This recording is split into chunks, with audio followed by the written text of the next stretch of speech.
चलें इतनी देर थोड़ा सा रिकैप कर लेते हैं। पिछली दफ़ा हम लोगों ने मल्टीप्लिकेशन ऑफ चॉइसेस वाले थ्योरम की बात की थी मेनली, और उसमें हमने देखा था कि किस तरह से आप किसी सिलेक्शन प्रोसेस में नंबर ऑफ आउटकम्स को क्वांटिफाई कर सकते हैं। और हमने उसमें कहा था कि आपको अपने सिलेक्शन प्रोसेस को नंबर ऑफ स्टेजेस में डिवाइड करना होगा, जिसमें हर स्टेज जो है वो एक सिलेक्शन इवेंट को कॉरस्पॉन्ड करे, और उसको फिर सारे सिलेक्शन इवेंट्स को आपस में उनका नंबर ऑफ आउटकम्स का प्रोडक्ट लेके आप उस एक इवेंट की नंबर ऑफ पॉसिबिलिटीज़ बता सकते थे जो कि उन सब स्टेजेस से मिल के बना होता। सही है, ऐसे ही था। यस। उसकी कुछ हमने एग्जांपल्स देखी थी और उसके हमने स्टेप्स के बारे में बात की थी कि इस तरह के प्रॉब्लम्स आपने कैसे हैंडल करने हैं।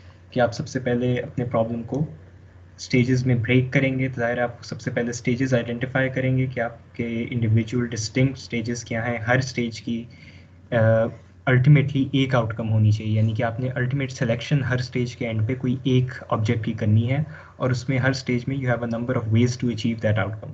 तो फिर जितने नंबर ऑफ पॉसिबिलिटीज़ थी हर स्टेज में, आप उनको सबको मल्टीप्लाई करते थे आपस में, और फिर आपके पास ओवरऑल इवेंट की एक पॉसिबल नंबर ऑफ कॉम्बिनेशंस या परम्यूटेशंस जो हैं वो आ जाती थी। उसके बाद ब्रीफली हमने बात की थी स्पेसिफिकली परम्यूटेशंस और कॉम्बिनेशंस के बारे में नहीं की थी, सिर्फ परम्यूटेशंस के बारे में थोड़ा सा इंट्रोडक्शन दिया था कि परम्यूटेशंस जो हैं वो क्या होती हैं, किस तरह से आपका जो मल्टीप्लिकेशन थ्योरम है उसका एक स्पेसिफिक एप्लीकेशन है, और उसको अप्लाई करने में मदद करती हैं, आपका टाइम रिक्वायर्ड रिड्यूस करती हैं। तो परम्यूटेशन से ही आज दोबारा शुरू करेंगे ताकि इसको साथ कंपेयर कर सकें कॉम्बिनेशंस के साथ, जो कि अगला टॉपिक है, और फिर इन दोनों की हम एग्जांपल्स भी ज़रा डिटेल में देखेंगे।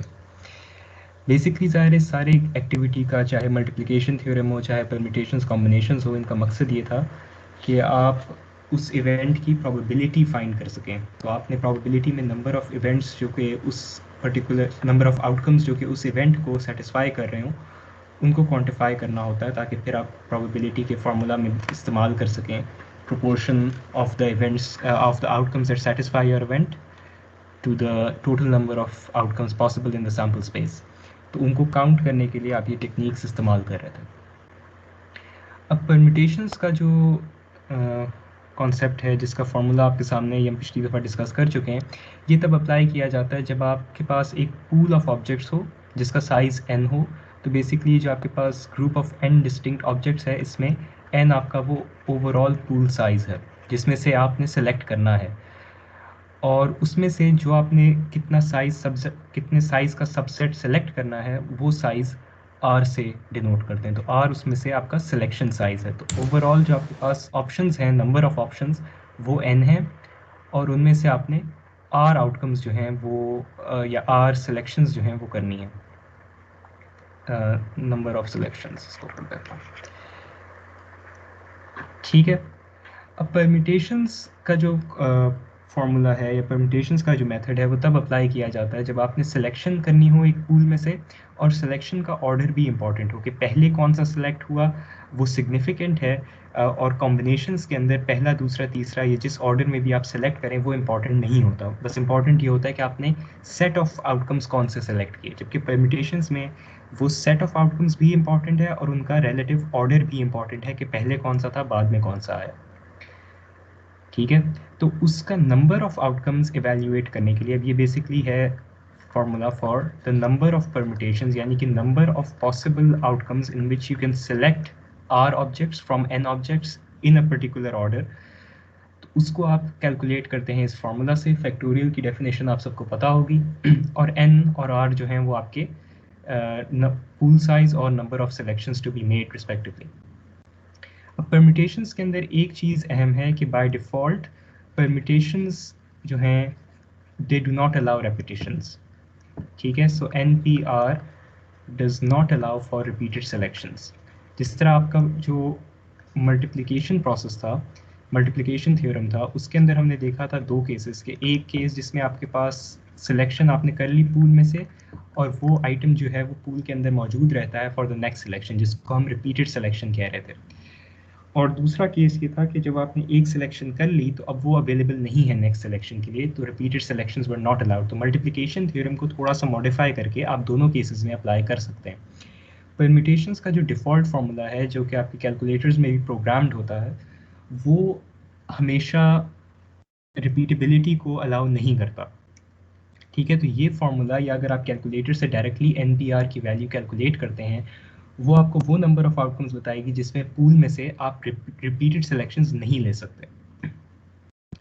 इसका भी हमने देखा था तरीका पिछली क्लास में कि अगर आपने रिपीटेड सिलेक्शन पे परम्यूटेशन अप्लाई करनी हो तो फिर आप दोबारा से उस प्रॉब्लम को स्टेजेस में अप्लाई करते हैं, हर स्टेज पे अलग-अलग परम्यूटेशंस कैलकुलेट करके मल्टीप्लाई करते हैं, जो कि इफेक्टिवली वापस मल्टीप्लिकेशन ऑफ चॉइसेस वाले थ्योरम पे ही चला जाता, तो वो परम्यूटेशंस की डिफ़ॉल्ट अप्रोच नहीं है।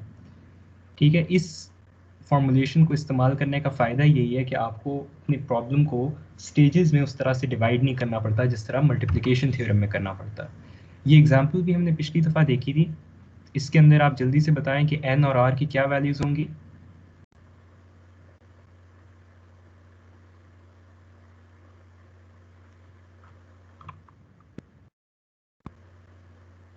जी, साइज क्या है इसमें, इस क्वेश्चन में?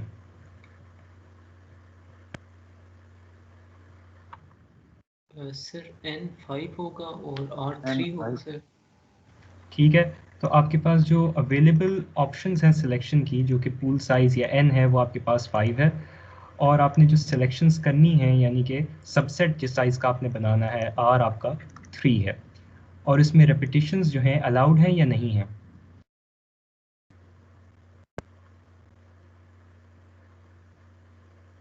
No sir. क्यों नहीं अलाउड? No sir. सर क्योंकि अभी आपने बताया था कि NPR में हमारे पास रेपिटेशन अलाउ नहीं होती। नहीं, अभी हमने ये फैसला नहीं किया कि हम इस पे NPR लगा रहे हैं। एग्जाम्पल क्वेश्चन को देख के आपको कैसे पता चलता है कि इसमें रेपिटेशंस अलाउड नहीं है?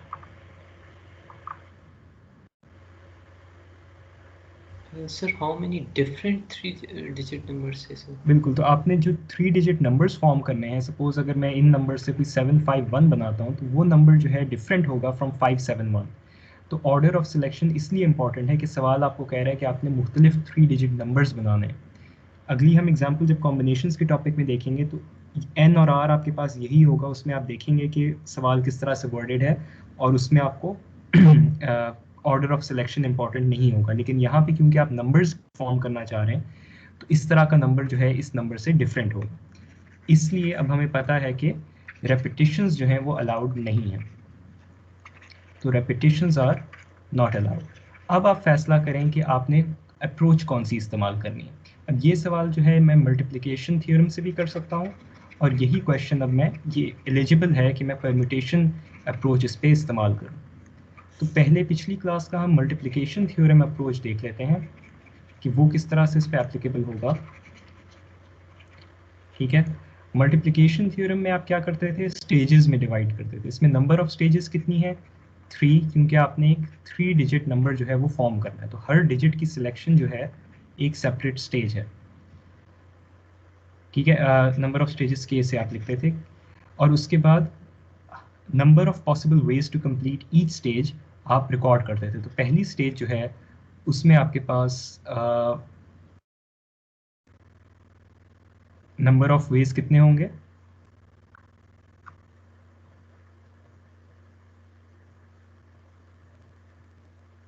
क्लास?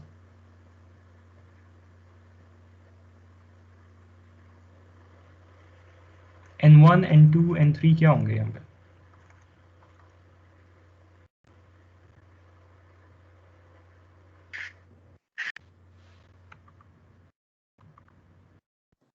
क्वेश्चन रिपीट कर देना। 5 होगा सर। मैं ये पूछ रहा हूँ G5 होगा N1। मैं ये पूछ रहा हूँ कि मल्टीप्लिकेशन थ्योरम अप्रोच अगर हम पहले इस पे अप्लाई करें और हम कह रहे हैं रेपिटेशंस अलाउड नहीं है। अच्छा, ये जो मैंने अभी बात की थी रेपिटेशंस नॉट अलाउड, इसमें ज़ाहिर है कि जैसे 751.57 ये मैंने सॉरी गलत कहा था कि रेपिटेशंस से नहीं, ये बता रहा है आपको कि ऑर्डर इंपॉर्टेंट है, तो ये परम्यूटेशंस कॉम्बिनेशंस का फ़र्क है, और रेपिटेशंस अलाउ होने वाली बात आपको अलहदा से स्पेसिफाई करनी होगी। तो वो माय मिस्टेक कि ये वाली चीज़ आपको बता रही है ऑर्डर इंपॉर्टेंट है, यानी परम्यूटेशन अप्लाई करनी है, कॉम्बिनेशन अप्लाई करनी, और जो कि अभी हम आगे देखेंगे। और रेपिटेशंस जो हैं वो अलहदा से आपको बताई जाएंगी। तो इसके अंदर आपके पास रेपिटेशन से भी, जैसे 771 जो है वो भी एक डिफरेंट नंबर है, तो परम्यूटेशन अप्रोच इस पे डायरेक्टली एप्लीकेबल नहीं होती। ठीक है, अगर स्पेसिफिकली सवाल में कहा जाए कि 3 डिजिट नंबर्स विदाउट रेपिटेशन, तब आप इसके ऊपर परम्यूटेशन की अप्रोच अप्लाई कर सकते हैं, जो कि हम अभी देख रहे हैं। अभी मैं इसके बाद आपको विद रेपिटेशन वाली भी दिखाऊंगा कि उस पर परम्यूटेशंस किस तरह से अप्लाई की जाती हैं। अच्छा, अभी विदाउट रेपिटेशंस मल्टीप्लिकेशन थ्योरम में नंबर ऑफ पॉसिबल आउटकम्स क्या होंगे 3 स्टेजेस के? सर 5 4 3 सर 5 4 3, और नंबर ऑफ पॉसिबल आउटकम्स जो हैं वो आपके पास सिंपली इन तीनों का प्रोडक्ट बन जाएंगे, 5 टाइम्स 4 टाइम्स 3 यानी कि 60। ठीक है, तो you can make 63 different 3 digit numbers without repetition. इसी को जब हम परम्यूटेशन अप्रोच से करेंगे, तो जब विदाउट रेपिटेशन स्पेसिफाइड है तो हम डायरेक्टली ये फार्मूला अप्लाई कर सकते हैं। तो हमारे पास पूल साइज, क्योंकि हम 5 डिजिट्स में से सिलेक्ट कर रहे हैं, तो पूल साइज हम पहले ही कह चुके हैं 5। सबसेट साइज जो आपने सिलेक्शन साइज है वो आपकी 3 है, तो आप डायरेक्टली इसमें अब 5p3 के जो है कैलकुलेट कर सकते हैं अपने कैलकुलेटर से, या फार्मूला में पुट करें तो भी आपके पास ये वैल्यू आ जाएगी 5 फैक्टोरियल डिवाइडेड बाय 2 फैक्टोरियल यानी कि 60 आउटकम्स। ठीक है,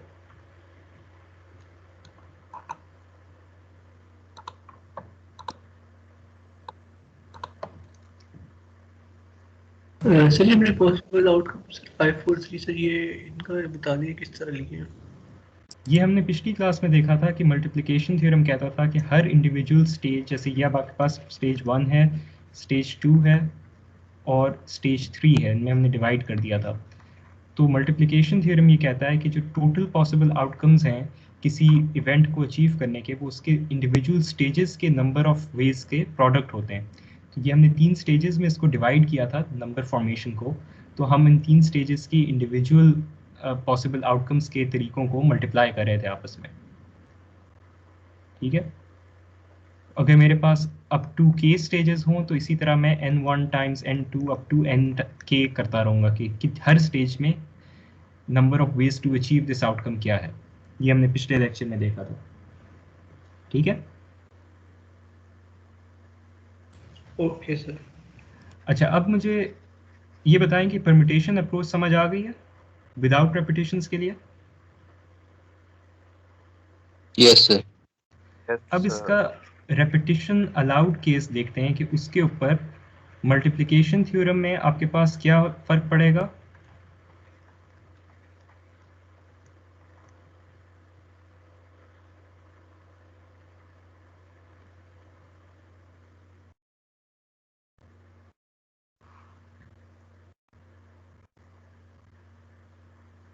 जी क्लास, अगर मैं कहूँ रेपिटेशंस अलाउड हैं तो मल्टीप्लिकेशन थ्योरम की एप्लीकेशन किस तरह से होगी?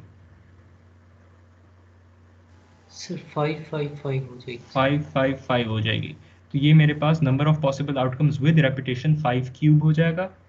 अगर मैं परम्यूटेशन अप्रोच इसी प्रॉब्लम पे अप्लाई करना चाहूँ, तो अब ये जो है फॉर्मूला ये डायरेक्टली एप्लीकेबल नहीं है रिपीटेड सिलेक्शंस के लिए, तो मुझे अपने प्रॉब्लम को अगेन स्टेजेस में डिवाइड करना पड़ेगा। तो इसी तरह से मैं 3 स्टेजेस बनाऊंगा, और फिर मैं कहूँगा कि यहाँ पे जो मैं डायरेक्टली 5 लिख रहा था, I could represent this as 5p1। ठीक है, कि मैं 5 के पूल में से इस पोजीशन के लिए एक ऑब्जेक्ट सेलेक्ट कर रहा हूँ।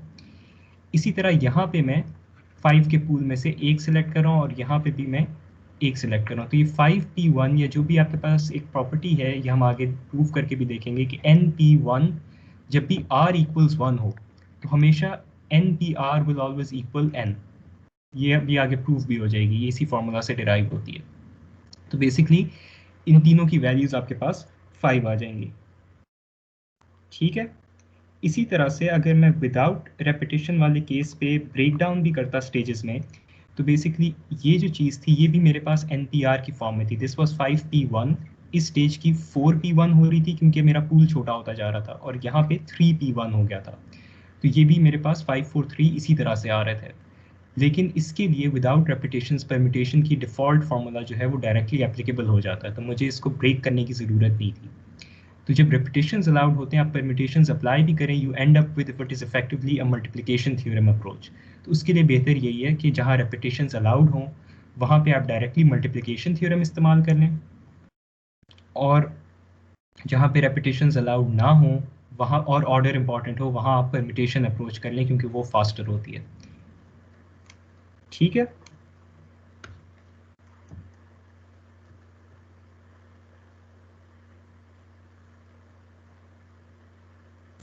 Okay sir. अच्छा अब आ जाते हैं कॉम्बिनेशंस पे। तो परम्यूटेशंस कॉम्बिनेशंस की कॉमन चीज़ ये है कि दोनों में आप कोई एक सबसेट सेलेक्ट कर रहे हैं एक पूल में से। तो अगेन आपके पास n जो है वो पूल साइज ही को रिप्रेजेंट कर रहा है और r जो है ये सबसेट या सिलेक्शन साइज को रिप्रेजेंट करता है। कॉम्बिनेशंस में फ़र्क सिर्फ ये है कि अब order of selection does not matter, और इस वजह से इसका जो नंबर ऑफ कॉम्बिनेशंस का फॉर्मूला है कैलकुलेट करने का वो चेंज हो जाता है। इसके अंदर आप देखें कि ये वाली r फैक्टोरियल की टर्म डिनोमिनेटर में साथ एडिशनली मल्टीप्लाई हो रही है। तो n p r जो था वो सिर्फ n factorial over n minus r factorial था। अब वो जो number of ways in which same thing could be rearranged वो r फैक्टोरियल से रिप्रेजेंट होता है। मसलन अगर मैं 3 डिजिट नंबर्स ही की बात करूं तो अगर मेरे पास नंबर बना 1 2 3 तो इसकी इस कॉम्बिनेशन की अब नंबर ऑफ अरेंजमेंट्स जो हैं ऑर्डर स्पेसिफिक वो मेरे पास रिप्रेजेंट होंगी r फैक्टोरियल से। ठीक है, number of ways in which I could rearrange this particular combination of elements is r factorial, यानी कि 3 फैक्टोरियल वेज यानी कि 3 टाइम्स 2 यानी कि 6 वेज में मैं इस तरह के इन्हीं 3 नंबरों को इस्तेमाल करके ये 3 डिजिट नंबर बना सकता हूँ। मसलन मैं 1 2 3 3 2 1 1 3 2 और उसके बाद क्या बचता है 3 1 2 और क्या आएगा एक मिनट 1 2 3 1 3 2 2 3 1 2 2 1 3 3 1 2 और 3 2 1। तो ये 6 नंबर्स जो हैं मैं इसको रीअरेंज करके फॉर्म कर सकता हूँ। अब कॉम्बिनेशंस का कॉन्सेप्ट तब अप्लाई होता है जब मुझे इससे गर्ज नहीं है कि ये 3 ऑब्जेक्ट्स अरेंज किस तरह से होंगे हैं। मैं सिर्फ इसमें इंटरेस्टेड हूँ कि एक बड़े सपोज जैसे हमारे पास पिछले एग्जांपल थी उसमें हमारे पास 1 2 5 7 9 शायद नंबर से, और उसमें से मैं इंटरेस्टेड हूँ कि ये 3 नंबर सेलेक्ट होने की वाले आउटकम्स कौन से हैं। तो चाहे वो 1 2 5 हो 5 2 1 हो 5 1 2 हो आई डोंट केयर, उन सबको मैं एक ही ट्रीट कर रहा हूँ, तब मैं कॉम्बिनेशंस का कॉन्सेप्ट अप्लाई करूँगा। ठीक है,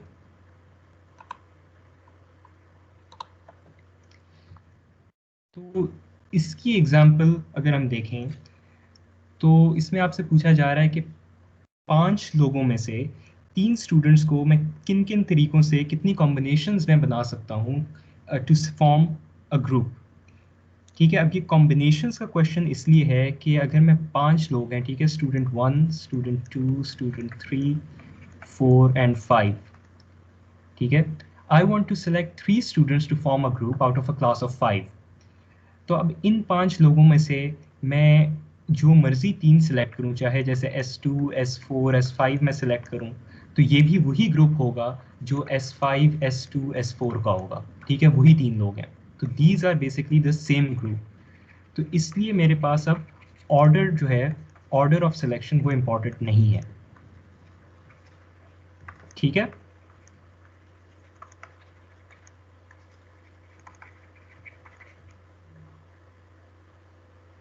ये समझ आया कि देखें यहाँ पे आपका जो पूल साइज है यस सर, आ वो आपके पास अभी भी 5 है जिसमें से आप सेलेक्ट कर रहे हैं, और इसमें से जो सिलेक्शन साइज है या सबसेट का जो साइज है वो आपके पास 3 है। राइट, अब यहाँ पे आप देखें कि जिस तरह परम्यूटेशंस में भी रेपिटेशंस अलाउड नहीं थी, उसी तरह ये कॉम्बिनेशंस का फॉर्मूला जो है बाय डिफॉल्ट ये भी does not account for repetitions, does not allow repetitions. और इस प्रॉब्लम के अंदर इस एग्जाम्पल में रेपिटेशन क्यों नहीं हो सकती, इसमें मुझे अलग से बताने की ज़रूरत नहीं है। क्यों?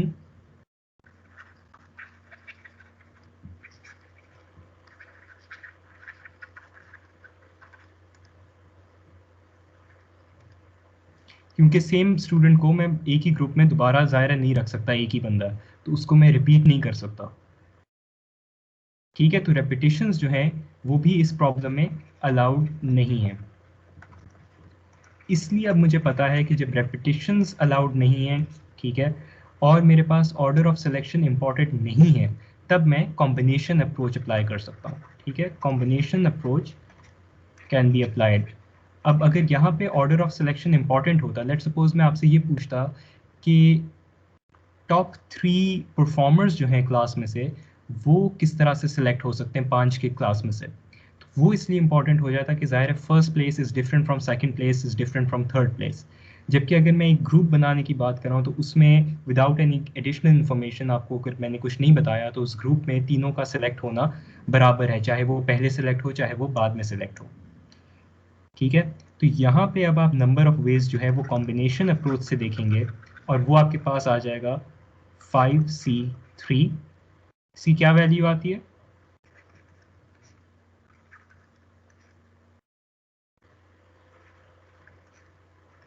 सर 10 आती है। तो इसको आप डायरेक्टली कैलकुलेटर से अगेन एवेल्युएट कर सकते हैं या फिर आप यहाँ पे फैक्टोरियल फॉर्म में एक्सपैंड करके मल्टीप्लिकेशन डिवीजन करें तो भी आप कैलकुलेट कर सकते हैं।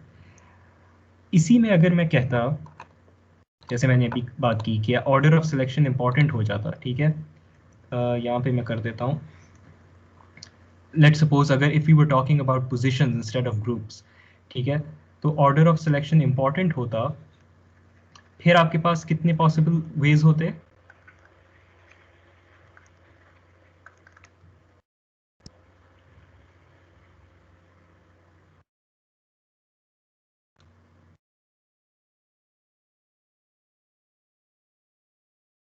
ये अभी मैंने बताया है किस तरह से करते हैं ये।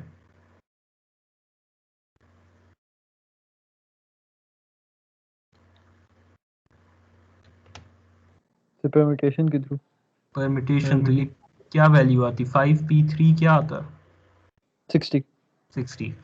ठीक है, तो अब आप देखें कि वो जो हमने इन तीन में से अब इनकी पोजीशंस स्वैप होना जो हमने रोका है उसकी वजह से 6 टाइम्स हमारे पास, अब ये ज़ाहिर है ये फैक्टर हर केस में इक्वल नहीं होगा इस प्रॉब्लम में स्पेसिफिकली। अब आप देखें कि 6 टाइम्स हमारे पास नंबर ऑफ आउटकम्स जो हैं वो रिड्यूस हो गए सिंपली बिकॉज हम उनके रिलेटिव ऑर्डर में इंटरेस्टेड नहीं है। तो हमेशा आपके पास नंबर ऑफ कॉम्बिनेशंस जो होगा वो लेस देन या equal to for special cases the number of permutations होगा, कभी इससे ज़्यादा नहीं हो सकता, क्योंकि परम्यूटेशंस में आप वो ऑब्जेक्ट्स की इंडिविजुअल प्लेसमेंट्स में भी इंटरेस्टेड होते हैं कि ये वाला पहले है या वो वाला पहले है, तो उसमें आपके पास वो जो नंबर ऑफ आउटकम्स के इवेंट्स होते हैं वो बढ़ जाते हैं।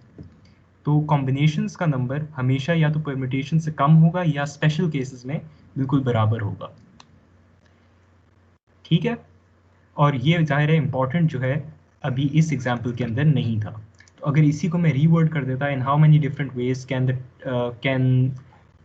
द टॉप 3 स्टूडेंट्स या students place in the top 3 out of a class of 5, तो फिर जाहिर है कि आपके पास वो by the nature of the problem वो सिलेक्शन का ऑर्डर इंपॉर्टेंट हो जाता।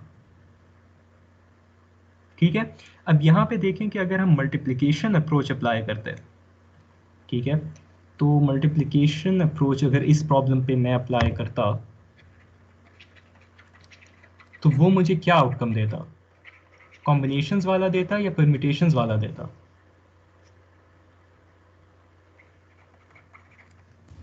परम्यूटेशन। परम्यूटेशंस वाला देता। जब जो मल्टीप्लिकेशन अप्रोच है आपकी, इसके अंदर अब पहली स्टेज में आप कहते हैं कि हमारे पास पांचों स्टूडेंट्स में से कोई एक आ सकता है।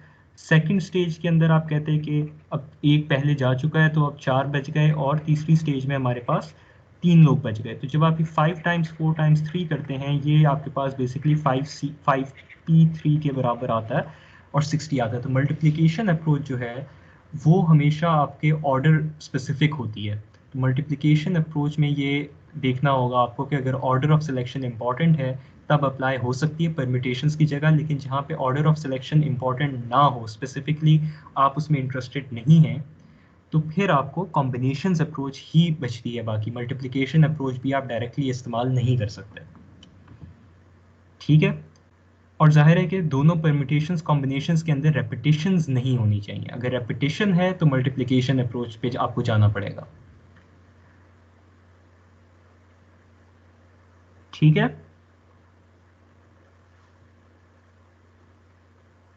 जी सर। अब ये एग्जाम्पल्स हैं आपके पास। अब पहली एग्जाम्पल आप देखें, आपसे कहा जा रहा है कि एक क्लास है 18 लोगों की जिसमें से 10 लड़के हैं 8 लड़कियां। उनमें से आपने एक ग्रुप ऐसा फॉर्म करना है जिसमें 3 लड़के 3 लड़कियां हों। तो आप इस तरह के कितने ग्रुप्स बना सकते हैं? क्या ख्याल है ये किस तरह से करेंगे?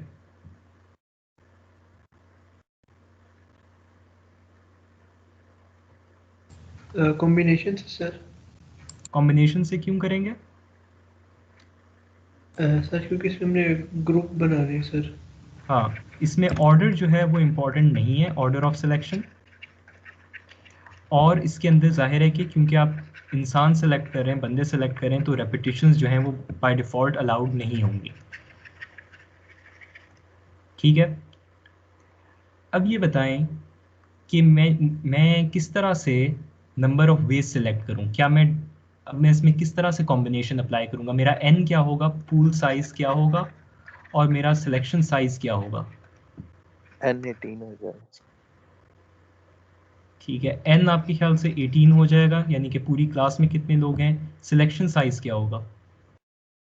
6 ले लें सर। 6 ले लें। अगर मैं इसको 18C6 करता हूं तो क्या मेरा डिजायर्ड आउटकम आएगा?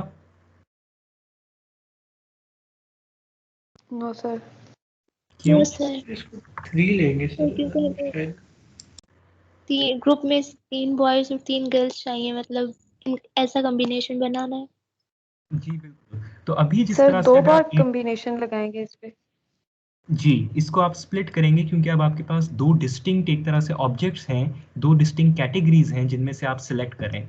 अगर आप 18C6 लगाते हैं तो आपके पास बेसिकली 10 लड़कों और 8 लड़कियों में से आप कह रहे हैं कि कोई भी बंदा मैं रैंडमली सेलेक्ट कर रहा हूँ 6 लोग। तो उसमें अब ज़रूरी नहीं है कि 3 लड़के 3 लड़कियाँ आएँ। उसमें हो सकता है 4 लड़के 2 लड़कियाँ आ जाएँ, हो सकता है कोई भी गर्ल ना आए, हो सकता है कोई भी बॉय ना आए, क्योंकि आप 18 लोगों में से रैंडमली 6 लोग सेलेक्ट कर रहे होंगे। ठीक है, तो 18C6 जो है वो आपको वो नंबर ऑफ पॉसिबिलिटीज देगा अगर आप बिल्कुल randomly without paying attention to characteristics या characteristic division of the objects आप उनको रैंडमली सेलेक्ट करते हैं। लेकिन अब क्योंकि आपसे स्पेसिफिकली कहा गया है कि आपकी सिलेक्शन में दोनों कैटेगरीज में से कितने कितने होने चाहिए, तो अब आपको इनको स्प्लिट करना पड़ेगा। तो आप अपने ओवरऑल पूल को स्प्लिट करेंगे कि number of boys in the pool जो है वो 10 है, number of girls in the pool जो है वो आपके पास 8 है। इसी तरह सिलेक्शन में से आपके पास बॉयज़ जो हैं वो 3 होने चाहिए, गर्ल्स का नंबर 3 होना चाहिए। तो बेसिकली अब आपने इसको 2 ब्रॉड स्टेजेस में डिवाइड कर दिया। पहली स्टेज जो है आपकी वो है सिलेक्शन ऑफ द बॉयज़, और फिर सेकंड स्टेज है सिलेक्शन ऑफ द गर्ल्स। तो अब इनके ऊपर आप कॉम्बिनेशंस अलग-अलग अप्लाई करेंगे। इसके नंबर ऑफ वेज जो हैं, number of ways to achieve the event A1 वो आपके पास आ जाएगा। क्या आएगा?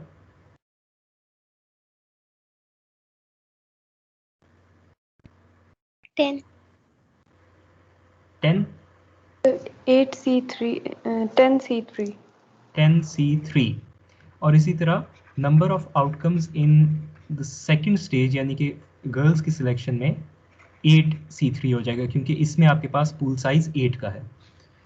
ठीक है, तो मेरे पास पहली स्टेज के आउटकम्स आ जाएंगे। 10C3 आप इवेल्युएट करें ये 120 आ जाएगा, और 8C3 आप इवेल्युएट करें तो ये 56 आ जाता है। अब मैं टोटल नंबर ऑफ सिलेक्शंस किस तरह से निकालूं? ये तो बॉयज़ की आ गई, ये गर्ल्स की आ गई, लेकिन ओवरऑल नंबर ऑफ आउटकम्स या कॉम्बिनेशंस क्या है मेरे पास, ये कैसे निकालूं?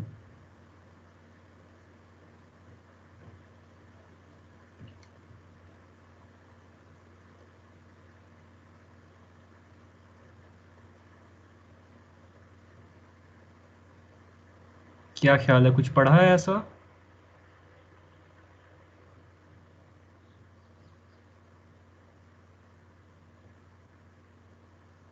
लेकिन जो आपका मल्टीप्लिकेशन तो थ्योरम था, मल्टीप्लिकेशन मेथड से हम कर सकते हैं सर। जी बिल्कुल, तो मल्टीप्लिकेशन जो आपका मेथड है, मल्टीप्लिकेशन थ्योरम है, वो आपको बताता है कि अगर मुख्तलिफ अलग-अलग स्टेजेस की आपको आउटकम्स पता हों तो आप उनके कंबाइंड इवेंट की नंबर ऑफ आउटकम्स उन स्टेजेस को ही इंडिविजुअल आउटकम्स मल्टीप्लाई करके देख सकते हैं। तो अब आपके पास जो टोटल लाइक कॉम्बिनेशंस या टोटल जो आपके नंबर ऑफ ग्रुप्स आप डिफरेंट ग्रुप्स फॉर्म कर सकते हैं वो आ जाएंगे number of events in 1 times number of events in the second stage, यानी कि 120 टाइम्स 56 से आपके पास आपको पता चला कि 6720 ऐसे ग्रुप्स आप बना सकते हैं जिनके अंदर 3 लड़के होंगे 3 लड़कियां होंगी और उनका ऑर्डर ऑफ सिलेक्शन आप अभी इंपॉर्टेंट नहीं कंसिडर कर रहे। ठीक है,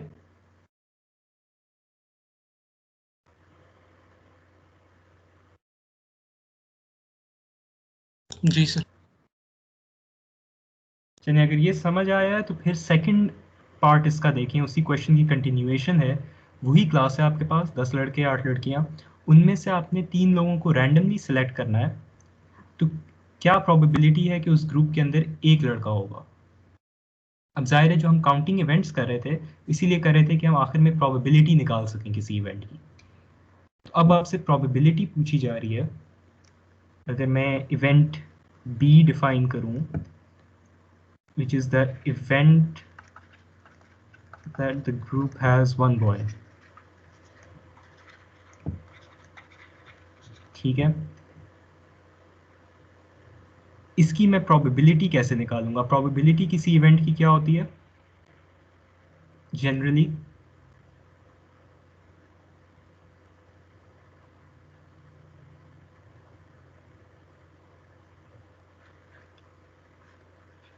किसी इवेंट की प्रोबेबिलिटी है number of outcomes that satisfy that event divided by the number of outcomes in the sample space, या ऑल पॉसिबल आउटकम्स का नंबर। याद है? जी सर यार। Number of all possible outcomes से आप उसको डिवाइड कर देंगे।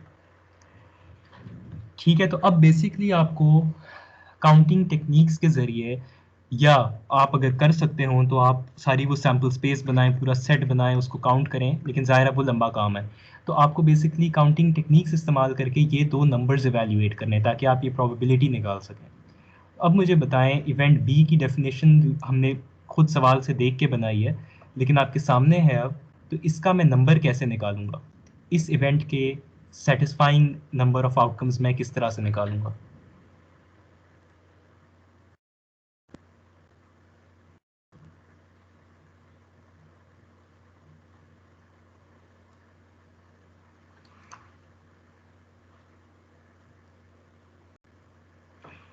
या चलें पहले ये बताएं कि टोटल नंबर ऑफ आउटकम्स मैं कैसे निकालूंगा, कि अगर मैंने 18 की क्लास में से 3 स्टूडेंट सेलेक्ट करने हैं, टोटल नंबर ऑफ ग्रुप्स क्या होंगे इस तरह के?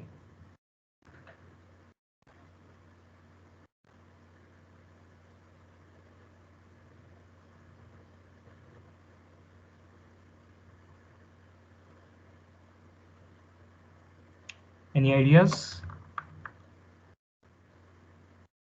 No sir.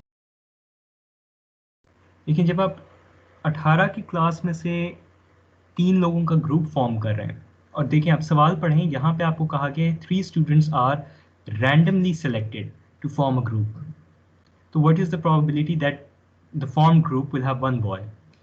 तो जब आप रैंडमली सेलेक्ट कर रहे हैं तो अब आप उनके जो डिविजन्स हैं, स्ट्रेटास हैं डेटा के अंदर, या जो भी आपका जो सैंपल है उसके अंदर, उसको आप इम्पोर्टेंस नहीं दे रहे, आप बस आंखें बंद करके 3 लोग सेलेक्ट कर रहे हैं।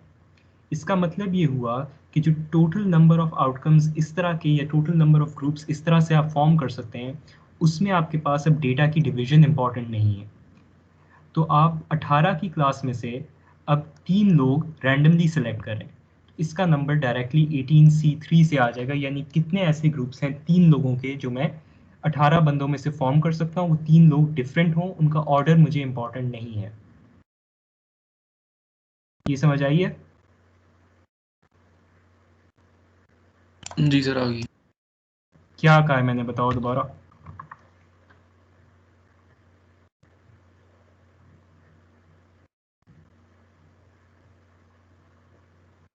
सर आप ऑर्डर की बात कर रहे थे। नहीं, ऑर्डर की तो बात कर रहा था, लेकिन ऊपर हमने इसको डिवाइड किया था, अब मैंने इसको डायरेक्टली 18C3 क्यों लिखा है?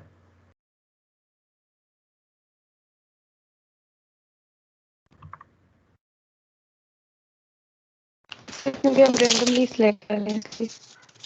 हाँ, जिस तरह आप लोगों ने शुरू में मुझे इस पार्ट में किसी ने कहा था कि यहाँ पे नंबर ऑफ वेज 18C6 होने चाहिए, तो मैंने कहा था ये गलत इसलिए है कि आप स्पेसिफिकली इंटरेस्टेड थे कि दोनों ग्रुप्स में से आपने कितने कितने बंदे सेलेक्ट किए, ठीक है। और 18C6 आपको वो नंबर ऑफ आउटकम्स बताता कि आप रैंडमली 18 लोगों में से 6 लोग कोई भी सेलेक्ट कर रहे थे। अब यहाँ पे आप दो नंबर्स में इंटरेस्टेड हैं। एक नंबर ऐसा है जिसमें स्पेसिफिकली एक लड़का हो, दूसरा नंबर ऐसा है क्योंकि आप इंटरेस्टेड हैं random selection of the group में, तो नंबर ऑफ पॉसिबल आउटकम्स जो हैं, सैम्पल स्पेस जो है 3 स्टूडेंट्स का आप ग्रुप बना रहे हैं, उसमें सारे जो पॉसिबल आउटकम्स हैं उनका नंबर इस तरह से आएगा कि आप रैंडमली सेलेक्ट करें तो आप इसकी डिवीजन में जो भी कैरेक्टरिस्टिक्स हैं सैंपल की पॉपुलेशन की, उसकी डिवीजन में आप इंटरेस्टेड नहीं हैं क्योंकि आप रैंडमली सेलेक्ट कर रहे हैं, ठीक है। तो जो टोटल नंबर ऑफ आउटकम्स हैं उनके अंदर फिर आप डिविजन्स को कंसीडर नहीं करेंगे।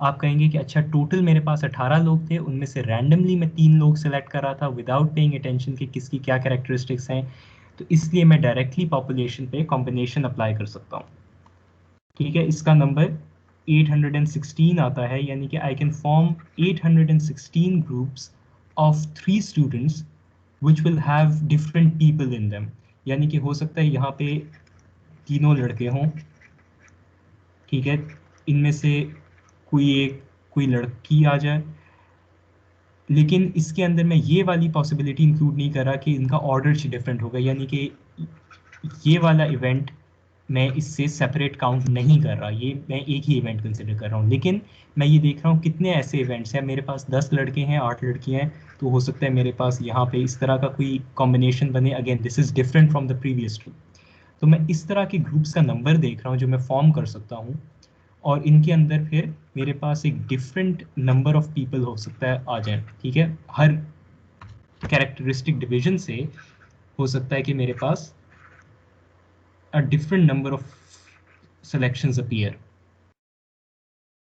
सही, क्योंकि मैं रैंडमली सेलेक्ट कर रहा हूँ, मैं ये नहीं देख रहा कि हर इंडिविजुअल सेगमेंट में से मैं कितने लोग सेलेक्ट कर रहा हूँ। अब इसको मैंने कंपेयर करना था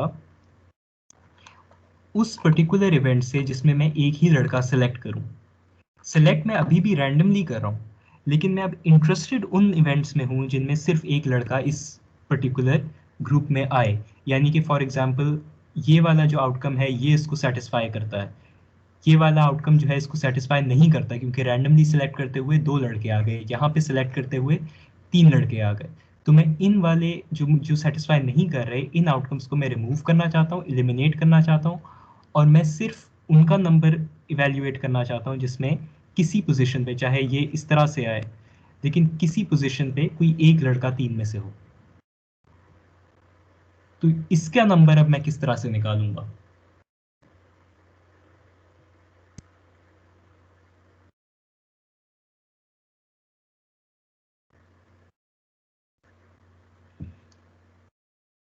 ये बेसिकली अब वही चीज़ हो गई जो कि हमने ऊपर वाले पार्ट में देखा कि अब आप इंटरेस्टेड हैं किसी स्पेसिफिक क्राइटेरिया में, कि आपका जो ओवरऑल सैंपल है उसमें से आप एक स्पेसिफिक क्राइटेरिया के तहत सिलेक्शन करें। तो अब आपके पास जो नंबर ऑफ बॉयज़ है वो 1 होना चाहिए, और क्योंकि आपका ग्रुप 3 लोगों का है तो इसका मतलब बाय एक्सटेंशन ये है कि नंबर ऑफ गर्ल्स 2 होना चाहिए। तो इसमें से फिर आप नंबर ऑफ आउटकम्स निकालेंगे कि number of outcomes that satisfy this event would be 10C1, क्योंकि नंबर ऑफ बॉयज अवेलेबल 10 है, उनमें से एक कोई आएगा इस ग्रुप में, टाइम्स 8C2। तो अब बेसिकली आपके पास ऐसे ग्रुप्स जिनमें एक लड़का आए वो 280 हो सकते हैं, और फिर इन दो नंबर्स को इस्तेमाल करके आप इस इवेंट की प्रोबेबिलिटी निकाल सकते हैं कि अगर आप रैंडमली ग्रुप फॉर्म कर रहे हैं तो ऐसे ग्रुप्स जिसमें सिर्फ एक लड़का हो वो बनने की प्रोबेबिलिटी 280 डिवाइडेड बाय 816 है, यानी कि ये आ जाती है आपके पास अप्रॉक्सीमेटली 34.3%। अब ये समझ आई है या अभी भी क्लियर नहीं है? सर नहीं समझ आई। अच्छा, किसी और को कुछ समझ आया? कोई बता सकता है?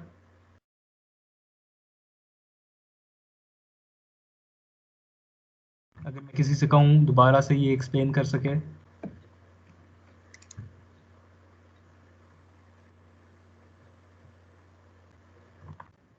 चलो दोबारा देख लेते हैं।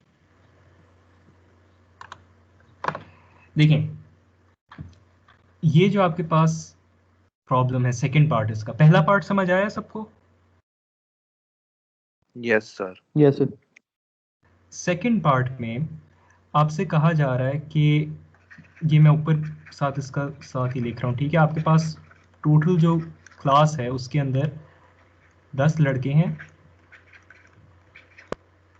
और 8 लड़कियां हैं, ठीक है? तो अब आपसे सेकंड पार्ट ये पूछ रहा है कि मैं रैंडमली सेलेक्ट कर रहा हूँ इस पूरी क्लास में से 3 लोग, ठीक है? एक मिनट रुको। ये क्वेश्चन आपसे कह रहा है कि इस क्लास में से, ठीक है, जिसमें 10 लड़के 8 लड़कियां हैं, उनमें से मैं 3 स्टूडेंट्स को रैंडमली सेलेक्ट कर रहा हूँ ग्रुप फॉर्म करने के लिए। इसका मतलब ये हुआ कि जब मैं रैंडमली सेलेक्ट कर रहा हूँ तो मैं ये नहीं देख रहा कि अच्छा मेरे पास ये कोटा है कि मैंने इतने लड़कियां सेलेक्ट करनी है अपने ग्रुप में और इतने लड़के होने चाहिए।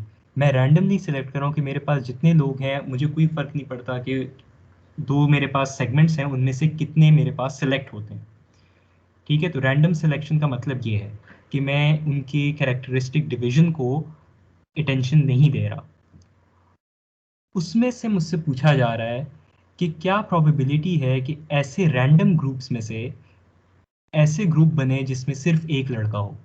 तो ये जो सेकंड पार्ट है, ये स्पेसिफिक स्टेटमेंट है कि इसके अंदर उस कैरेक्टरिस्टिक डिवीजन में बात की गई है कि नंबर ऑफ बॉयज़ जो है वो एक होना चाहिए, लेकिन मेरा सिलेक्शन प्रोसेस रैंडम है। मैं अपने कैरेक्टरिस्टिक्स की जो डिफरेंसेस हैं उनको मैं इम्पोर्टेंस नहीं दे रहा था सिलेक्शन में। तो जब मैं इस पूरे सैम्पल स्पेस में से, या इस पूरे सैम्पल स्पेस नहीं, इस पूरे पूल में से 3 स्टूडेंट सेलेक्ट करता हूँ, तो मैं किस तरह से, अगर मैं रैंडमली सेलेक्ट कर रहा हूँ तो मैं कोई भी सेलेक्ट कर सकता हूँ। मैं यहाँ पे ये 3 सेलेक्ट कर सकता हूँ। इसी तरह मैं इनके बजाय सपोज यहाँ पे मैं इसको सेलेक्ट कर लूँ, या मैं रैंडमली ये 2 लड़के 1 लड़की सेलेक्ट कर लूँ, ठीक है? तो रैंडम सिलेक्शन ये हो रही है, सही है? लेकिन मैंने 18 में से 3 सेलेक्ट करने हैं। इनका नंबर मेरे पास 10 है, ये मेरे पास 8 है, लेकिन मेरे पास टोटल 18 है। और अभी रैंडम सिलेक्शन में मैं सिर्फ टोटल मेरे सामने बैठे हैं, मैं उनकी डिवीजन को नहीं देख रहा। क्लियर?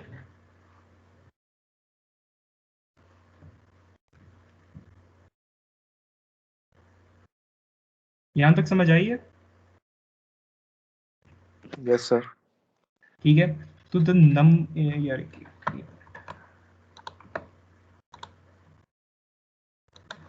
तो the number of groups that I can form, number of groups of 3 students, अब यहाँ पे मैं ये नहीं कह रहा कि ये बॉयज़ हैं गर्ल्स हैं, ऑफ 3 स्टूडेंट्स जो भी हों, of 3 students that can be made from a class of 18 is, कितने होंगे ये? 18C3।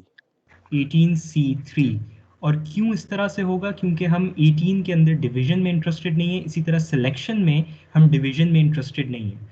18 में से मैं कितने ग्रुप्स फॉर्म कर सकता हूँ, उनका नंबर मैं डायरेक्टली देख सकता हूँ 18C3 से। ये समझ आई है? Yes sir.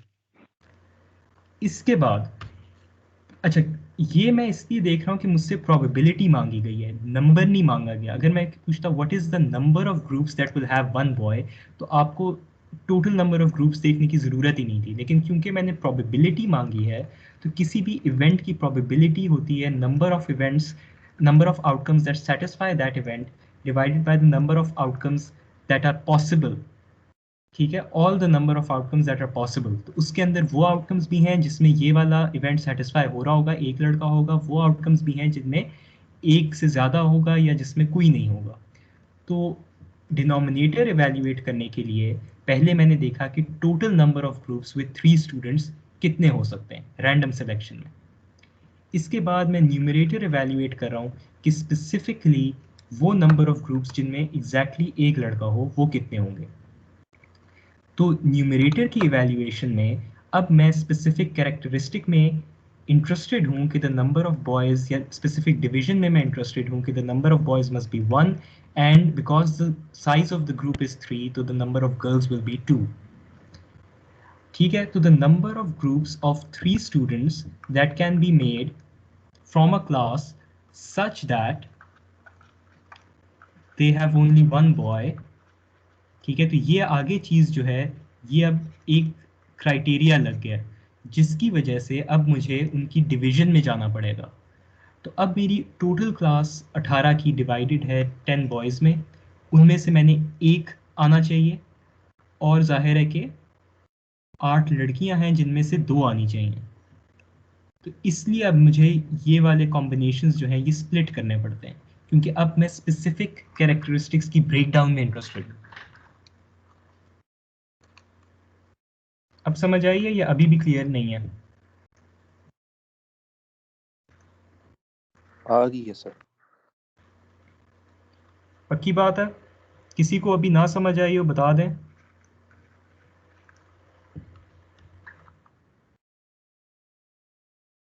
काशिफ समझ आई है?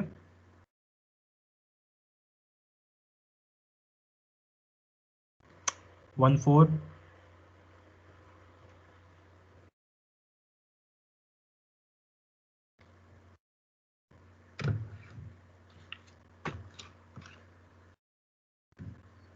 यार कोई जवाब तो दो। Nabeel, Nabeel Shah yes sir. समझ आ गई है? यस सर, आ गई सर। जरा शॉर्टली एक्सप्लेन कर सकते हो क्या किया? समझ आ गई सर।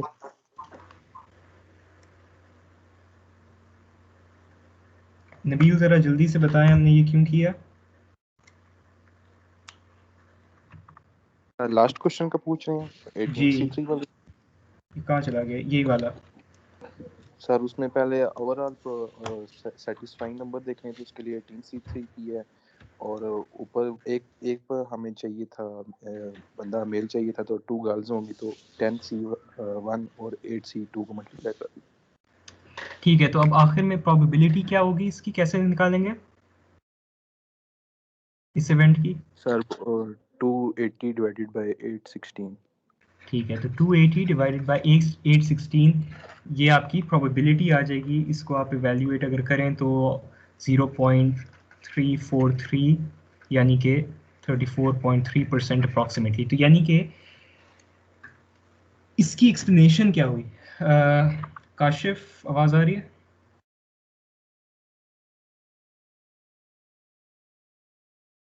काशिफ रज़ाक?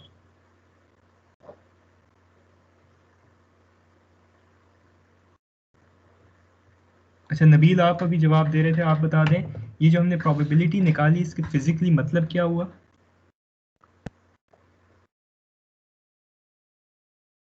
इसकी सिग्निफिकेंस क्या है? सर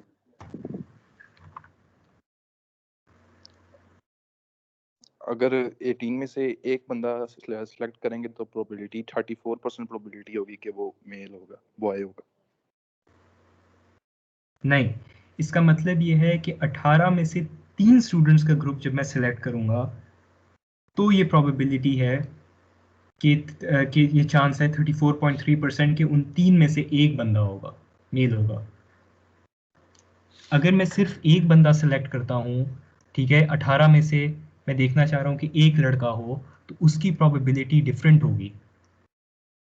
चलो अब क्योंकि बात हो ही गई है तो कोई मुझे बता सकता है इसकी क्या प्रोबेबिलिटी होगी कि मैं सिर्फ एक स्टूडेंट सेलेक्ट करूं और वो लड़का हो? सर 10/816। Why 816? क्योंकि सर सैंपल सर पूरा ही होगा सर। नहीं, अब मैं ग्रुप नहीं बना रहा, मैं कह रहा हूँ कि मैं सिर्फ एक बंदा क्लास में से रैंडमली सेलेक्ट कर रहा हूँ, क्या प्रोबेबिलिटी है कि वो लड़का होगा?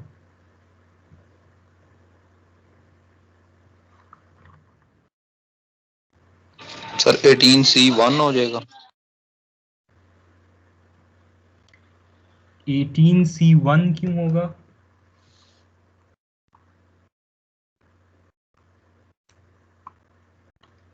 देखिए, जो 18C1 कह रहे हैं, 18 का तो मतलब ये है कि मैं रैंडमली सिलेक्ट कर रहा हूँ 18 लोगों में से। 18C1 का मतलब ये है randomly selecting from a pool of 18 and selecting one person that could be either a boy or a girl। तो ये तो कोई एक बंदे की आने की प्रोबेबिलिटी 10C1 क्या होगी? 10C1 10C1 10C1 प्रोबेबिलिटी होगी। नो सर 10C1 हम निकालेंगे और उसको फिर हम टोटल से 816 से डिवाइड कर देंगे। अच्छा, तो अगेन why 816? टोटल आप 816 क्यों कह रहे हैं इसको? नहीं सर, वो टोटल जो होगा वो 18C1 हाँ, होगा। 18 टोटल 18 ही होगा या 18C1। अब इस प्रॉब्लम के लिए आपको कॉम्बिनेशन अप्लाई करने की ज़रूरत एज सच नहीं है, कर भी सकते हैं।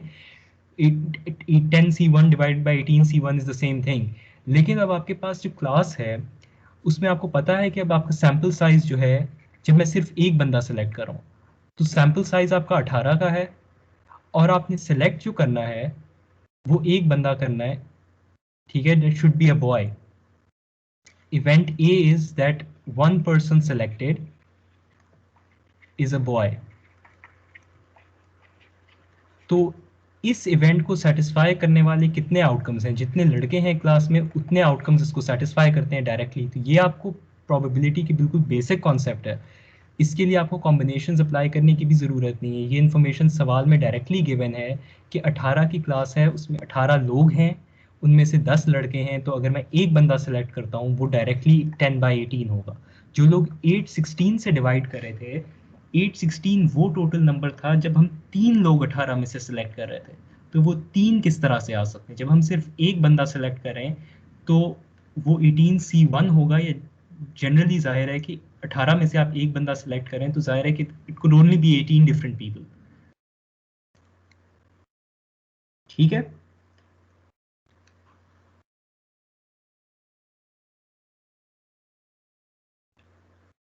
ये क्लियर है सबको? सर इसमें फिर सी यूज नहीं होगा? सी यूज करने की जरूरत नहीं है ना, वो आप अपना टाइम जाया करें। अगर आप सी यूज भी करेंगे तो वही बात है कि वो आपके पास आ जाएगा 10C1 is the number of outcomes that satisfy this event, 18C1 is the total number of possibilities। तो आपके पास 10C1 by 18C1 आ जाएगा। हमेशा मैंने आपको कहा NCR अगर R1 है तो NC1 is always equal to N। तो ये अगेन आपके पास 10/18 ही आएगा। लेकिन ठीक है। इतनी सिंपल प्रॉब्लम के लिए आपको कॉम्बिनेशंस में जाने की ज़रूरत नहीं है ना, वो तो आपको जाहिर ऑब्वियस है। चले भी जाओ तो लेकिन आपने एन और आर की नंबर ठीक सेलेक्ट करना है। अब जो 816 कह रहे हैं वो ये भूल रहे हैं कि ये नंबर तब आ रहा था जब आर हमारे पास 3 था, यानी कि हम 18 में से 3 लोग सेलेक्ट कर रहे थे एट अ टाइम। अभी मैं बात कर रहा था जब हम सिर्फ एक बंदा सेलेक्ट कर रहे हैं। ठीक है? इसी तरह जो अभी हमने नीचे पूरी प्रॉब्लम की जिसमें हमने देखा what is the probability that the group will have one boy, यानी 3 में से फिर एक बंदा हो। अभी मैं जो सवाल अलहदा से पूछ रहा था वो ये था कि मैं 18 लोगों में से कोई एक सेलेक्ट करूं और क्या प्रोबेबिलिटी है कि वो मेल हो। ये फर्क था। ठीक है?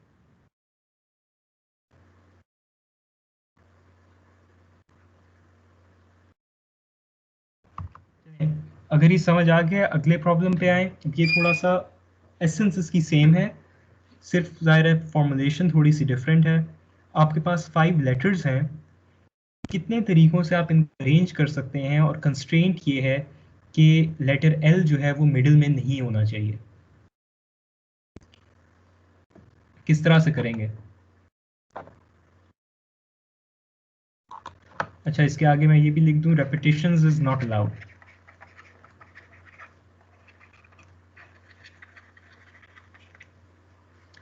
जी,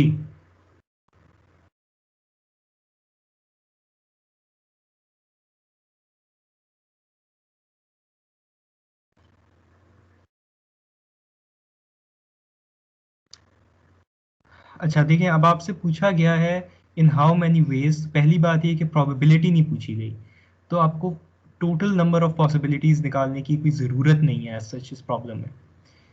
ठीक है, अगली चीज़ ये बताएं कि अब आप इस पे अप्रोच कौन सी अप्लाई करेंगे। काउंटिंग टेक्निक्स हमने 3 देखी हैं, मल्टीप्लिकेशन अप्रोच, परम्यूटेशंस, कॉम्बिनेशंस। कौन कौन सी यहाँ पे अप्लाई हो सकती हैं? मल्टीप्लिकेशन हो सकती है सर। Multiplication sir. मल्टीप्लिकेशन और परम्यूटेशन। जी, मल्टीप्लिकेशंस परम्यूटेशंस दोनों हो सकती हैं।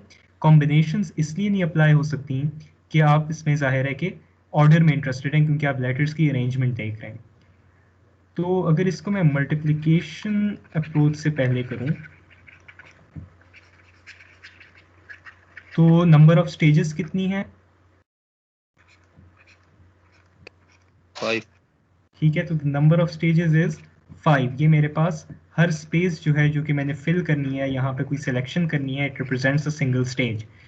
टोटल नंबर ऑफ स्टेजेस मेरे पास 5 है। अब मेरे पास जो कंस्ट्रेंट है, सबसे पहले मैं उससे शुरू करूंगा कि मैं क्या नहीं कर सकता या क्या मुझे करना है लाजमी। ठीक है, इन आइदर केस मैं स्टार्ट करूंगा कंस्ट्रेंट से। कंस्ट्रेंट मुझे ये बताती है कि इस मिडिल लोकेशन पे एल नहीं आ सकता। इसका मतलब ये हुआ कि मेरे पास इस स्पेस को फिल करने के लिए एलिजिबल नंबर ऑफ ऑप्शंस कितने रह गए? 4। 4 रह गए। 4। ठीक है, रेपिटिशंस अलाउड नहीं है। अब n3 जो है वो 4 हो गया। इसके बाद बाकी स्पेसेस की फिलिंग में मुझे कोई कंस्ट्रेंट नहीं है, कोई मुझे ऑर्डर स्पेसिफिक चलने की ऐसा ज़रूरत नहीं। मैं चाहूँ तो कहूँ कि अच्छा अगली मैं ये देख रहा हूँ ये फिल होती है, लेकिन चले मैं यहाँ पे लेफ्ट टू राइट आगे चलता हूँ। इसका मसला हमने रिजॉल्व कर लिया, यहाँ पे 4 आ सकते हैं। पहली स्पेस में नंबर ऑफ ऑप्शंस कितनी होंगी अब? 4। 4, क्योंकि यहाँ पे एल के अलावा कोई एक लेटर इस्तेमाल हो चुका होगा, जो कि अब पूल में शामिल नहीं है, क्योंकि रेपिटेशंस अलाउड नहीं। इसी तरह जब आप अगली स्पेस पे जाएंगे तो 3 बचेंगे, चौथे पे पहुंचेंगे तो आपके पास 2 ऑप्शंस बची होंगी, और आखिरी स्पेस में एक ऑप्शन बाकी रह गई होगी। ठीक है, तो मल्टीप्लिकेशन अप्रोच से आपको पता चला कि the number of ways in which you could arrange these 5 letters such that L is not in the middle is 4 times 3 times 4 times 2 times 1। तो ये 96 पॉसिबल वेज ऐसे हैं जिससे आप ये कंप्लीट कर सकते हैं। ठीक है, अब आ जाए परम्यूटेशंस के जरिए आप कैसे कर सकते हैं।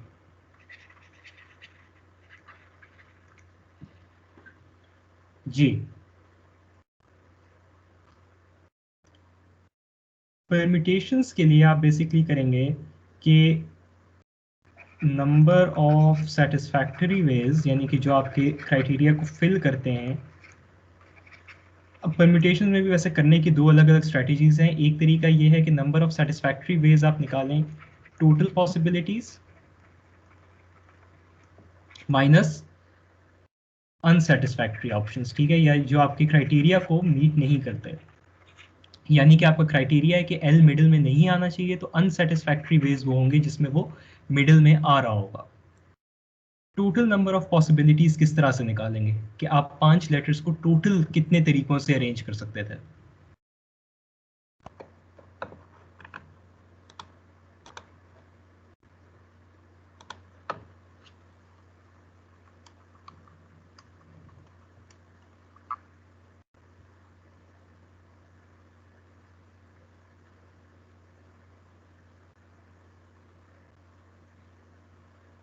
5P5 हो जाए। 5P5 हो जाएंगे, क्योंकि 5 में से आप सिलेक्ट कर रहे हैं और सिलेक्ट भी आपने 5 करने हैं, तो ये आपके पास 5P5 आ जाएगा। 5P5 जो है 5 factorial divided by 5 minus 5 factorial होता है। ये क्या आएगा आपके पास? डिनोमिनेटर 0 फैक्टोरियल होगा। 0 फैक्टोरियल क्या होता है? 1। 0 1। फैक्टोरियल 1 होता है। 1। तो 5 फैक्टोरियल आ जाएगा। 120 वेज हैं आपके पास total available. Number of unsatisfactory ways आप किस तरह से निकाल सकते हैं परम्यूटेशंस को ही इस्तेमाल करते हुए?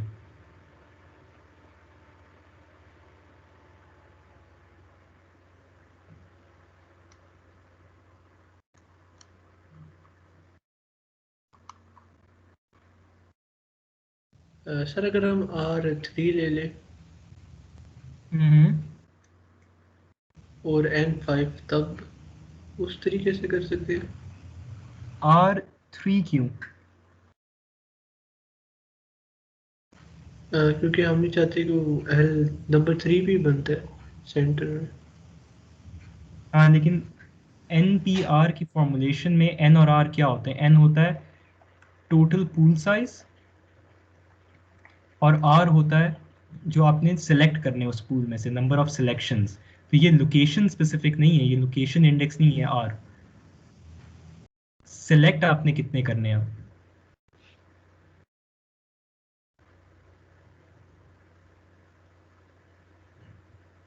अच्छा देखें, अनसेटिस्फैक्ट्री वे का मतलब है कि मैंने 5 डिजिट सेलेक्ट करने हैं।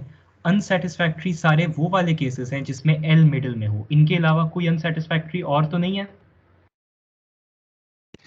No sir. ठीक है, तो 120 अनसेटिस्फैक्ट्री माइनस 96 का लेंगे सर। -96 क्यों? 96 तो हमने मल्टीप्लिकेशन अप्रोच से निकाल लिया इसका आंसर सवाल का।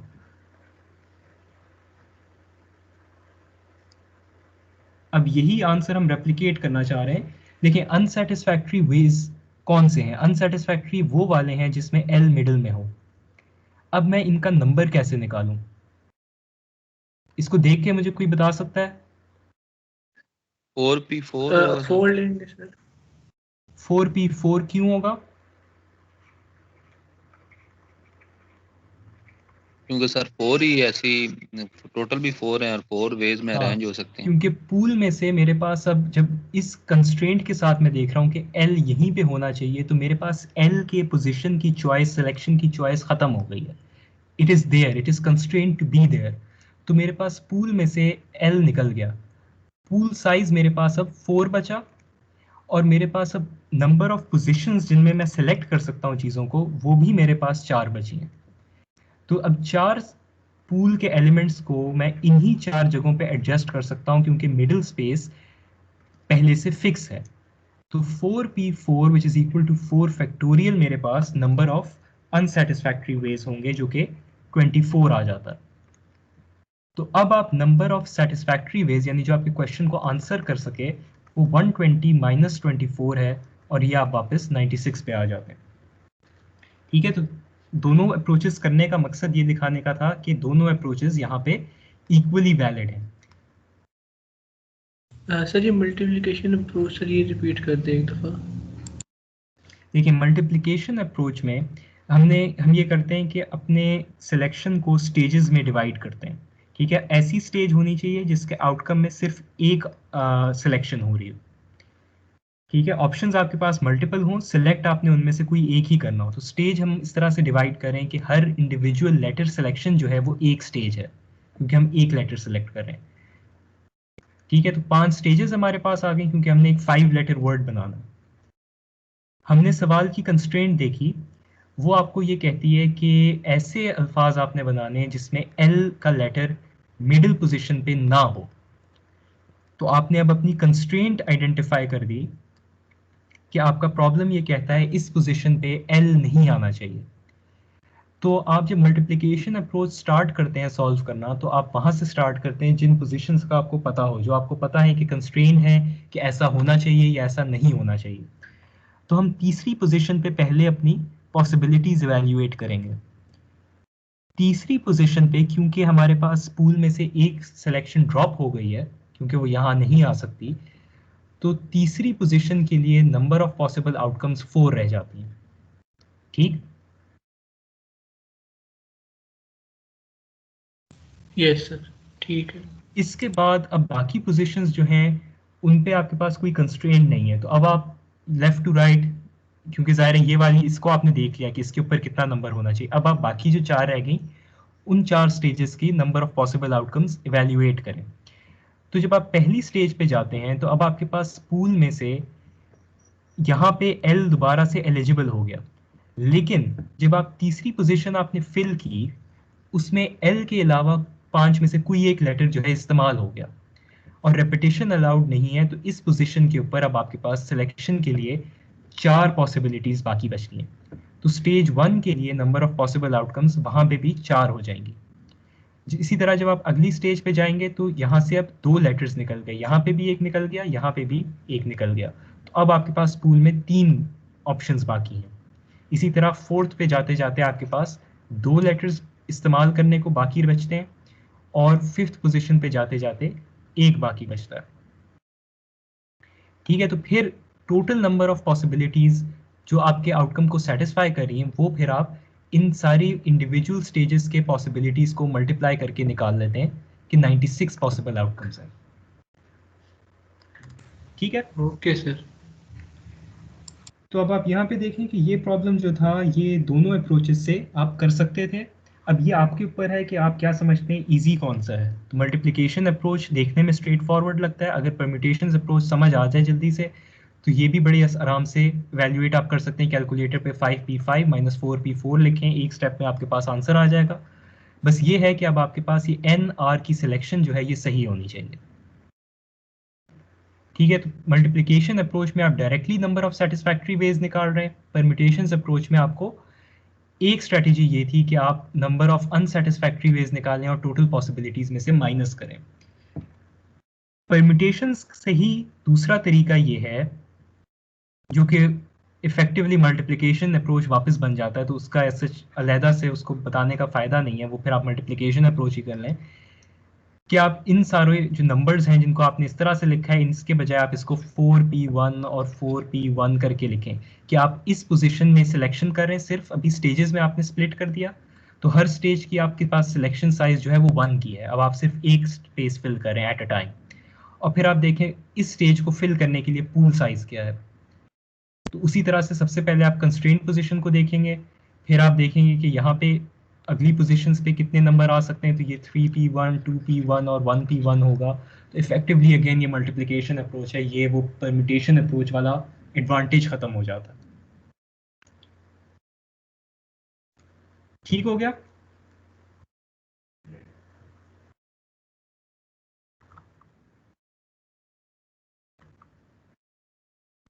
Okay sir.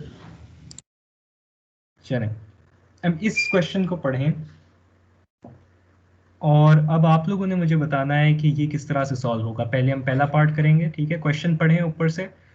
स्टेटमेंट है कि a person shortlist 10 different books that he is interested in purchasing. ठीक है, उसने जितनी भी दुकान के अंदर जितनी भी किताबें होंगी उनमें से उसने 10 जो हैं वो अपने पास निकाल के रख ली कि इनमें से मैंने कोई खरीदनी है। पहला पार्ट आपसे ये कहता है कि वो उन 10 में से 3 खरीदने की एबिलिटी रखता है। तो कितने मुख्तलिफ सेट ऑफ बुक्स वो परचेज कर सकता है, कितनी ऑप्शंस हैं उसके पास कि उनको वो कौन कौन सी 3 वो एक तरह से मैं पूछना चाह रहा हूँ कि उसने 10 शॉर्टलिस्ट करके निकालनी। अब कौन कौन सी 3 वो सिलेक्ट कर सकता है उसमें, क्योंकि वो सिर्फ 3 खरीद सकता है, तो कौन सी 3 खरीदे वो, कितनी पॉसिबिलिटीज हैं।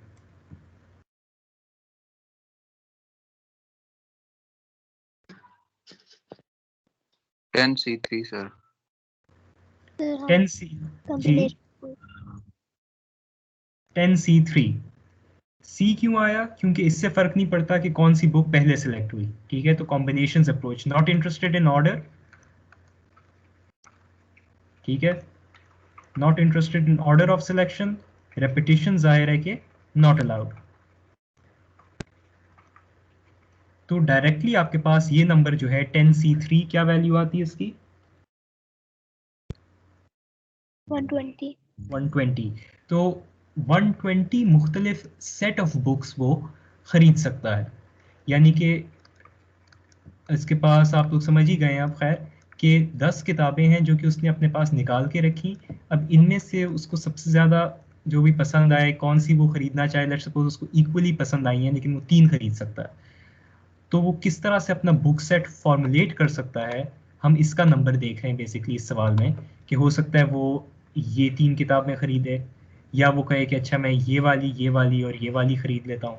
इस तरह के वो कॉम्बिनेशंस, जैसे उसने कौन सा खरीदा सेट, उसके हम पॉसिबल नंबर्स देख रहे थे। तो वो हमारे पास 10c3 आ गया। सेकंड पार्ट कैसे करेंगे?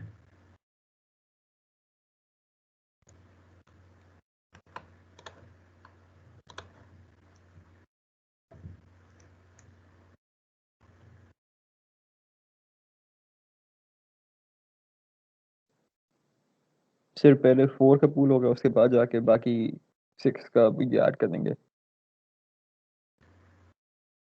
इसको जरा एक्सप्लेन करेंगे, ऐसे क्यों कह रहे हैं 4 का पूल क्यों होगा? सर क्योंकि वो पहले कह रहे हैं ही रेड द फर्स्ट 4 बुक्स, और फिर उसके बाद बाकी जो हैं 8 बुक्स के 8 बुक्स में से 4 निकल गई तो 4 आएगी, और फिर हमारे पास बाकी पूल है वो भी ऐड हो जाएगा। नहीं देखिए, अब ये आप पिछले पार्ट से आगे आ गए, ठीक है, वो कंडीशन खत्म हो गई।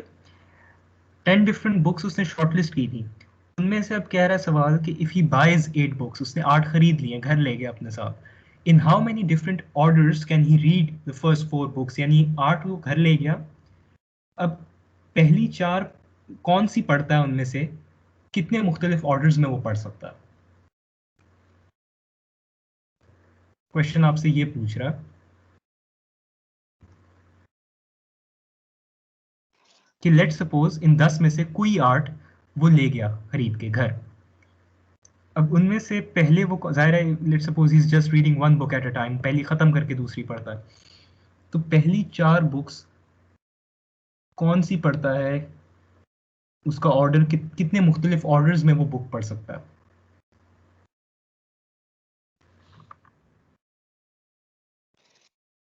सर वैसे 4p4 वेज में वो पढ़ सकते हैं।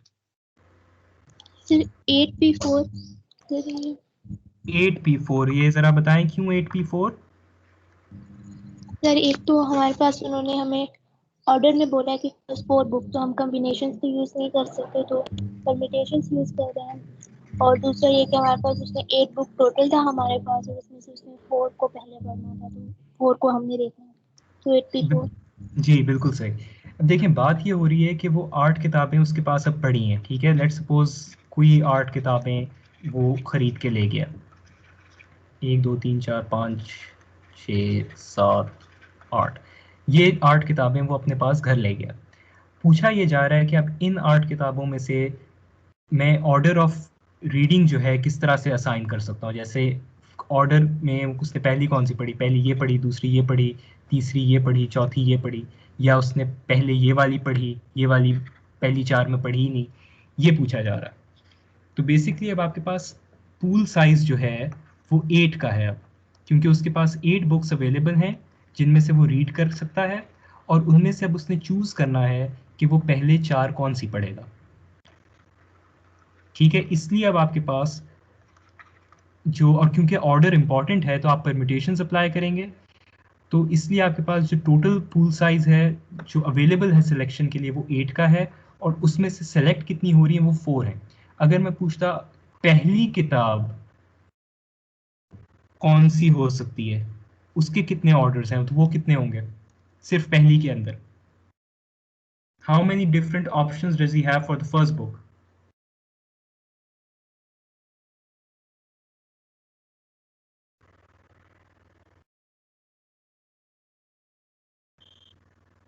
एट पी वन 8p1 यानी बेसिकली 8, ठीक है, क्योंकि ज़ाहिर है 8 किताबें हैं तो पहले वो 8 में से कोई एक ही पढ़ सकता है, तो ज़ाहिर है ही हैज़ 8 डिफरेंट ऑप्शन। जिस तरह आप इसको, इस सवाल को भी आप मल्टीप्लिकेशन अप्रोच से कर सकते हैं कि बेसिकली अब आपके पास 8 किताबें हैं, उनका आपने 8 स्पेसेस जो हैं 1 2 3 4 5 6 7 8 स्पेसेस में उनका order of selection, order of reading जो है वो सिलेक्ट करना है, लेकिन आप इंटरेस्टेड सिर्फ इस फर्स्ट 4 में हैं, ठीक है, बाकियों को आप निगलेक्ट करें। अगर मैं आपसे पूछता ओवरऑल ऑर्डर क्या है पढ़ने का, सारी किताबें पढ़ने के मुख्तलिफ ऑर्डर कितने हो सकते हैं, दैट वुड बी 8p8, ठीक है, विच वुड बी 8 फैक्टोरियल।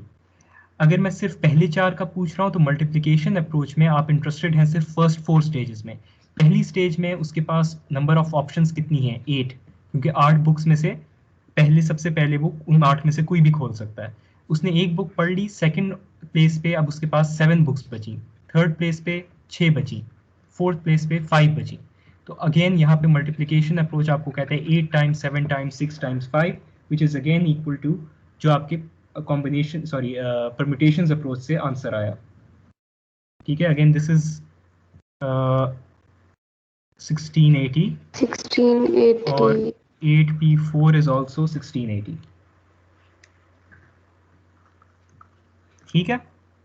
इसी तरह अगर पूछा जाता if he buys 8 books in how many different orders can he read them, बस यहाँ पे मैं सवाल खत्म कर देता कैन ही रीड देम यानी कि ऑल 8 बुक्स। तो इसका मतलब ये हुआ कि I am interested in the whole reading order, तो वो 8p8 यानी 8 फैक्टोरियल, या इसको आप मल्टीप्लिकेशन अप्रोच से करें तो you would extend your number of stages until the very last one. So this would be 4 times 3 times 2 times 1 again, that would be 8 factorial, और number of ways जो आपके पास आ जाएंगे वो अब बहुत ज़्यादा होंगे क्योंकि जाहिर है वो number of selections जो हैं वो बढ़ गई हैं। This would be 40,320। ठीक है, ये सबको समझ आया?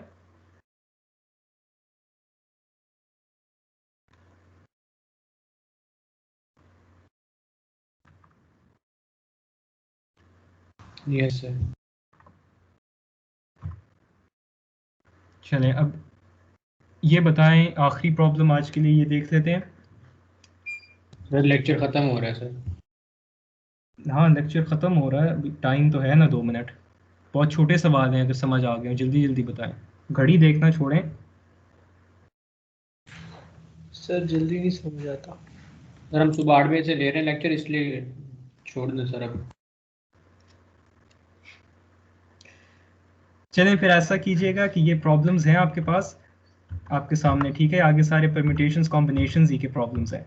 अगली क्लास में ये सॉल्व करके आइएगा, मैं सिर्फ लोगों से पूछूंगा, जिसने नहीं किए होंगे उसके एब्सेंट लगेगी, चाहे गलत करो, कोशिश करो कि आप इनको सॉल्व करने की, फिर अगली क्लास में मैं आपके सामने भी सॉल्व कर दूंगा, आंसर्स कंपेयर कर लेंगे, ठीक है।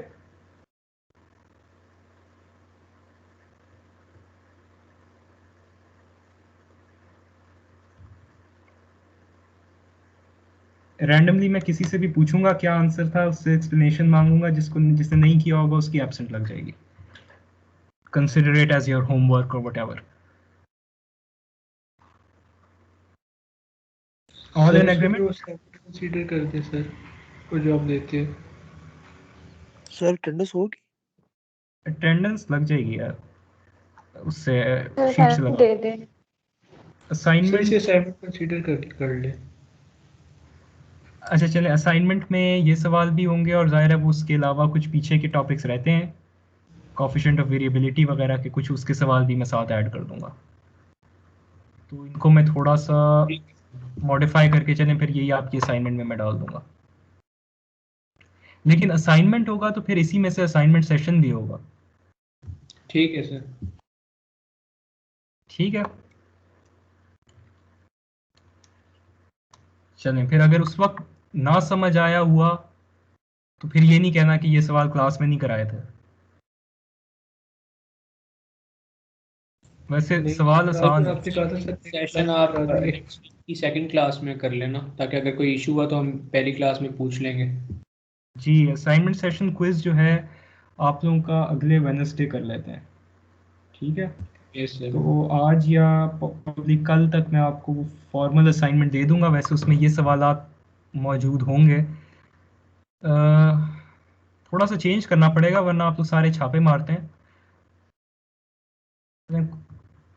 चलें आप लोग ये समझें कि ये हाँ सर। सवाल एज इट इज़ 3 सवाल हैं, ठीक है, ये आपके असाइनमेंट में हैं, चाहें तो इनको सॉल्व करना शुरू कर दें, कल या परसों तक मैं आपको वो बाकी क्वेश्चंस भी प्रॉपर असाइनमेंट वाले प्रोवाइड कर दूंगा,